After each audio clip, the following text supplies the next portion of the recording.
नमस्कार प्यारे विद्यार्थियों। आज के इस कक्षा में हम चर्चा कर रहे हैं प्रभाववाद पर। और आपको जैसा कि ध्यान होगा, हमने पहले नव प्रभाववाद या पुनर्जागरण के बारे में पढ़ा था, जिसका संबंध भी पाश्चात्य कला से था। अब यहाँ पर देखते हैं कि प्रभाववाद है क्या। तो प्रभाववाद एक कला आंदोलन है जो जीवन की सादगी और सरलता को अपने कलात्मक कार्य के रूप में सामने लाता है। कलाकारों ने वस्तुओं पर पड़ने वाले प्रकाश के प्रभाव को समझा और देखा और अपने चित्रों के माध्यम से उसे अनुकरण किया। कुछ चित्रकारों ने खुले में चित्रण कर रंगों और प्रकाश के प्रभाव को पकड़ने का प्रयास भी किया। इसी में आगे एक और आता है जिसे हम उत्तर प्रभाववाद के नाम से जानते हैं। उन्होंने भी प्रभाववादी कलाकारों का अनुसरण किया और अपने अंतर के भावों को, मन के भावों को अभिव्यक्त करने का प्रयास किया, जिसे हम आंतरिक भावों का प्रकटीकरण कहते हैं, एक्सप्रेशन। ऐसे में हमारे सामने एक चित्र है वाटर लिलीज का। वाटर लिलीज, यह चित्र क्लॉड मोने द्वारा बनाया गया है। क्लॉड मोने द्वारा वाटर लिलीज, जो कि तेल रंग में बना हुआ चित्र है और यह प्रभाववाद से जुड़ा हुआ चित्र है। नेशनल गैलरी लंदन में वर्तमान में संग्रहित है। मोने के चित्र का नाम जो है, इसी पर तो इसका नाम प्रभाववाद दिया गया था। एक चित्र था जिसे इम्प्रेशनिज्म सनराइज कहते हैं, तो उसी के नाम पर इम्प्रेशनिज्म यानी कि प्रभाववाद नाम दिया गया है। अब यहाँ पर जो चित्र है उसमें जापानी पुल दिखाया गया है और आसमान को चमकीले रंगों के साथ दिखाया गया है।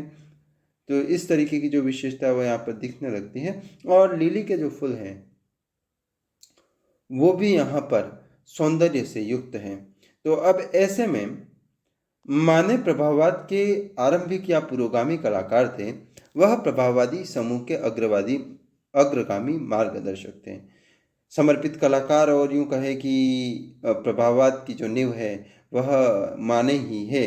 तो इस तौर पर हमें देखना चाहिए। और इस समय में फूलों और प्रकृति का जो चित्रण है निश्चय ही अद्भुत है। अब यहाँ पर एक प्रश्न है, उस चित्रकार का नाम बताइए जिसने वाटर लिली नामक चित्र बनाया है, क्लॉड मोने। और दूसरा प्रश्न है, माने ने अपने चित्रों में किस शैली का प्रयोग किया है, तो प्रभाववादी शैली का। एक और चित्र है डांस क्लास। इसके अलावा डांसिंग गर्ल और इसके अलावा कैबरे डांस और इस तरीके के बहुत सारे चित्र इनके देखे जा सकते हैं, एडगार देगा के। और यह भी चित्र तेल रंगों से कैनवास पर बना हुआ है। लगभग 1877 से 76 के आसपास में बना हुआ और वर्तमान में museum of art Toledo Ohio USA में बना पड़ा है। यह चित्र संग्रहित है और इसमें जो नृत्य करते हुए नृत्यांगना बनाई है वह गति के साथ दिखाई दे रही है। इसके अतिरिक्त जैसे वास्तविक दृश्य जीवन का है वो यहाँ पर देखने को मिलता है। अप्राकृतिक प्रकाश का प्रयोग भी देखने को मिलता है। इसका कारण ये भी है कि देगा के जो चित्र हैं वो कहीं ना कहीं फोटोग्राफिक इफेक्ट से युक्त होते थे, तो फोटोजेनिक इफेक्ट के लिए जाने जाते हैं। पेरिस में जन्मे फ्रांसीसी कलाकार एडगार डेगा नृत्य कक्षा नामक चित्र 1834 में बनाया है, जो ऊपर बनाया गया है डांसिंग क्लास, नृत्य कक्षा। बेले डांस के लिए भी काफ़ी जाना जाता है। बेले डांस के लिए जो चित्र है वह इन्होंने बनाए हैं और अधिकतर में इन्होंने स्कर्ट और झालरदार घाघरे और इस तरीके की पोशाक पहनाई है उन आकृतियों को, और चित्रों में गति भी देखने को मिलती है। तेल रंग से अधिकतर चित्र बने हुए हैं और इसके अलावा इन्हें मूर्तिकार के रूप में भी देखा जा सकता है। जैसे जहां इन्होंने डांस से संबंधित चित्र बनाए हैं तो डांस टॉपिक पर इनकी मूर्तियां भी बहुत सी हैं।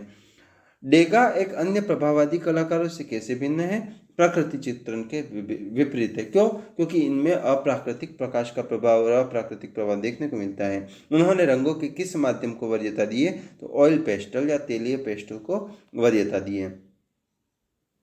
एक और चित्र यहाँ पर दिया गया है, स्टेरी नाइट।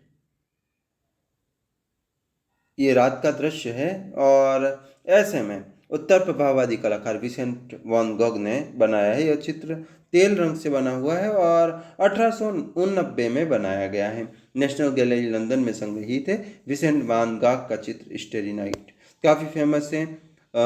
प्रकाश का जो प्रभाव है उसकी बात तो हम पहले तक कर ही रहे थे, लेकिन यहाँ पर रंग जो है वो चमकदार रंगों का प्रयोग या प्राथमिक रंगों का प्रयोग सीधे देखा जा सकता है। और सादा आकाश जिसमें बहुत सारे सितारे दिख रहे हैं, उसके अलावा चित्र है वह वास्तविक नहीं है, यथार्थवादी नहीं है, प्रतीकात्मक चित्र है। तो यह चित्र विसेंट वान गॉग का है। विसेंट वान गॉग जो है वह गरीबी और हताशा से युक्त, मुसीबतों से युक्त जीवन जिए हैं और इन्होंने इस कारण से आत्महत्या भी की है। इनके बारे में कई सारी ऐसी घटनाएं हैं विसेंट वान गॉग के बारे में। विसेंट वान गॉग, उर्सुला, कान काटना, प्रेम जैसी अनेक घटनाएं जो भी यहाँ पर इस कलाकार को अन्य कलाकारों से अलग बनाती हैं। अब यहाँ पर कुछ प्रश्न हैं।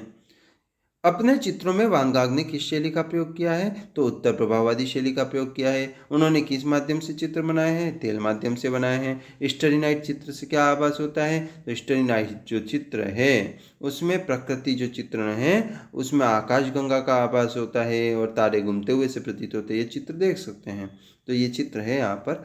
तो हम यहाँ पर ये देखते हैं। इसके अलावा माने का एक चित्र जो है वह प्रभाववाद से संबंधित है। इम्प्रेशनिस्ट सनराइज हमको याद रखना है। और एडगार देगा जिन्होंने बेले डांस के संबंधित अनेक नृत्य से संबंधित दृश्य बनाए हैं और मूर्तियां भी बनाई हैं। तो ये था प्रभाववाद। आप सभी ने सुना, धन्यवाद। और हम मिलेंगे फिर अगले टॉपिक के साथ। आप वीडियो को लाइक करें, कमेंट करें, शेयर करें, चैनल को सब्सक्राइब करें ताकि आपको नियमित रूप से नए नोटिफिकेशंस मिल सके।